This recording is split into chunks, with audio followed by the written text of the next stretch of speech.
प्रतिशत वोट का या मतदान का कम होना सबके लिए चिंता का विषय है। हम लोग हमेशा चाहते हैं कि हर लोग अपना मतदान दे ताकि वो अपना पक्ष रख सके। कोई दल और चुनाव आयोग दोनों की भूमिका बराबर करनी पड़ेगी कि लोगों का रुझान दलीय रूप से और वोट के ऊपर ज्यादा रहे। एजेएसयू सुप्रीमो सुदेश महतो हमारे साथ हैं। केंद्रीय मंत्री अर्जुन मुंडा के नामांकन में पहुंचे हैं, इनसे सीधे बातचीत करते हैं। सर, देश का मिजाज किस तरह का दिख रहा है, कैसा जोश दिख रहा है आपको? देखो, देश ने अपना नेता 10 साल पहले चुन लिया है और नेता ने खुद को देश के सामने सिद्ध किया है। आदरणीय मोदी जी ने देश के अंदर देश के विश्वास को बढ़ाया है। बहुत लंबे अरसे के बाद कोई राष्ट्रीय नेता जिसको इतनी बड़ी चाहत, इतने लोगों का समर्थन प्राप्त हुआ है और अपने कार्यों से, अपने निर्णयों से ये संभव हो पाया है। सामने जो गठबंधन है, जो चुनाव लड़ रहे हैं, मैं नहीं समझता कि जो प्रधानमंत्री जी ने जो आंकड़ा तय किया है या 400 का जो एक नारा दिया है, तो उनका एक लक्ष्य उन्होंने निर्धारित किया है। पिछली बार हम लोग जहां थे एनडीए, इससे ऊपर हमें अपनी जीत सुनिश्चित करनी है। लोगों का प्यार, स्नेह और दिल जीतना है वोट के माध्यम से।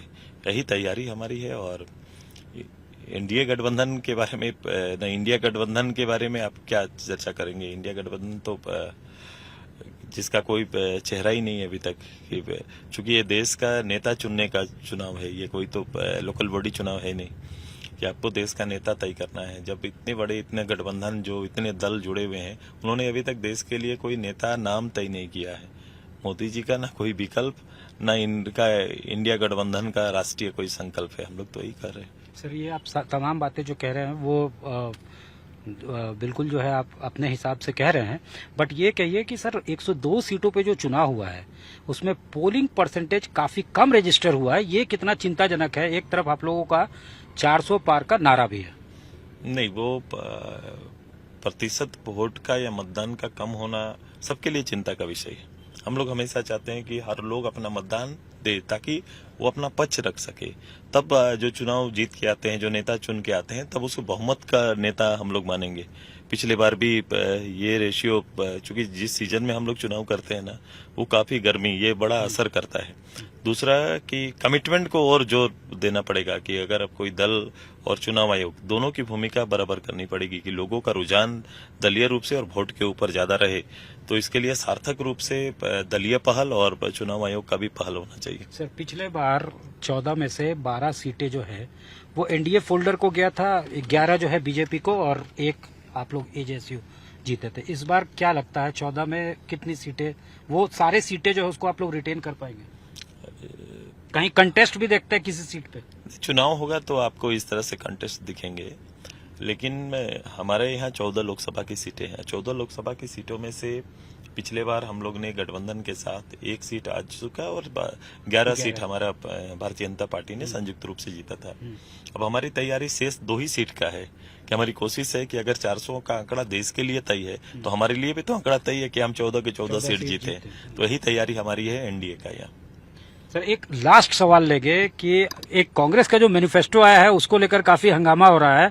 कहा जा रहा है कि परिसंपत्तियों पे जो है समान हक होना चाहिए था और प्रधानमंत्री जो है लगातार हमलावर भी हैं, कह रहे हैं कि ये उनका एम है, मैनिफेस्टो में ये घोषणा है कि माइनॉरिटीज को पहला हक दे देना है, तमाम हक जो है उनको दे देना है। इस बारे में कितना बड़ा एजेंडा है ये? नहीं, बड़ा स्पष्ट नहीं हूँ कांग्रेस के एजेंडे से, चूंकि वो पिछलग्गू की तरह काम कर रहे हैं। मैं ये कहना पड़ रहा है, चूंकि प्रधानमंत्री जी की जब बातें आती है कि गारंटी, जब शब्द प्रधानमंत्री के श्री मुख से निकलता है, तो वो भी अपना मैनिफेस्टो में गारंटी करके 5 गारंटी की योजना लेके आते हैं। तो इसी तरह से वो तुष्टीकरण की राजनीति उनकी प्राथमिकता रही है और तुष्टीकरण की राजनीति ही उनका समीकरण है। मैंने इसीलिए कहा, देश के लिए कोई बड़ा संकल्प उनका संयुक्त रूप से किसी दल का नहीं है। ये दल राज्यों में अलग अलग चुनाव लड़ रहे हैं, लेकिन केवल मोदी जी को रोकने के लिए, एनडीए को रोकने के लिए उनका फॉर्मूला इंडिया के रूप में लोगों के लिए, मीडिया के लिए और पब्लिक के लिए वो परोस रहे हैं। इनमें आखिर कोई देश के लिए कोई बड़ा संकल्प नहीं है, इनका कोई कमिटमेंट नहीं है। ये केवल इस विजय रथ को कितना छोटा कर सके, बस उसकी तैयारी मात्र है। ठीक है सर, हमसे बात करने के लिए बहुत धन्यवाद। धन्यवाद। साफ तौर से सुदेश जी का कहना है कि जब 400 सीट का टारगेट जो है वो देश भर के लिए सेट है, तो यहाँ के लिए भी 14 सीटों का टारगेट फिक्स है। और काम जो है इसके पहले चुनाव में 12 सीटों पे जीत दर्ज किया जा चुका है, तो सिर्फ 2 सीट है जिसको टारगेट को लेकर चला जा रहा है, ताकि 14 आउट ऑफ 14 जो है वो स्कोर कर सके एनडीए। और इसको लेकर कमिटमेंट और कन्विक्शन के साथ लगातार प्रयास किया जा रहा है और इनको उम्मीद है कि सकारात्मक परिणाम सामने दिखेगा जब चुनावी परिणाम आता है। कैमरामैन राकेश तिवारी के साथ सत्यजीत कुमार, खूंटी आज तक।